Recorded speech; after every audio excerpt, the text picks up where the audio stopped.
পৃথিবী থেকে প্রায় 400 কিলোমিটার ওপরের কক্ষপথ থেকে তোলা এক বিস্ময়কর ছবিতে জ্বলজ্বল করছে পবিত্র মক্কা নগরী। নাসার নভোচারীর ক্যামেরায় ধারণ করা দিব্য আলোর এই দৃশ্য দেখে মুগ্ধ নেটিজেনরা। এটি ইসলাম ধর্মের সবচেয়ে পবিত্র স্থান কাবা শরীফ। নাসার সাবেক নভোচারী ও অভিজ্ঞ অ্যাস্ট্রো ফটোগ্রাফার ডন পেটিটের তোলা চমৎকার এই ছবিটি গেল কয়েকদিন ধরেই আলোড়ন সৃষ্টি করেছে সামাজিক যোগাযোগ মাধ্যমে।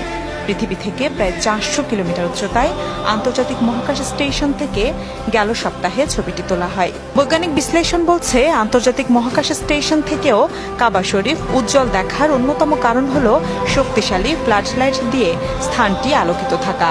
এই কৃত্রিম আলোকরশ্মি মহাকাশের দিকে সরাসরি প্রতিফলিত হয়। কাবার চারপাশে তাওয়াফের জন্য ব্যবহৃত মাতাফের মেঝে এবং পুরো মসজিদের আঙিনা শুভ্র মার্বেল পাথর দিয়ে আবৃত।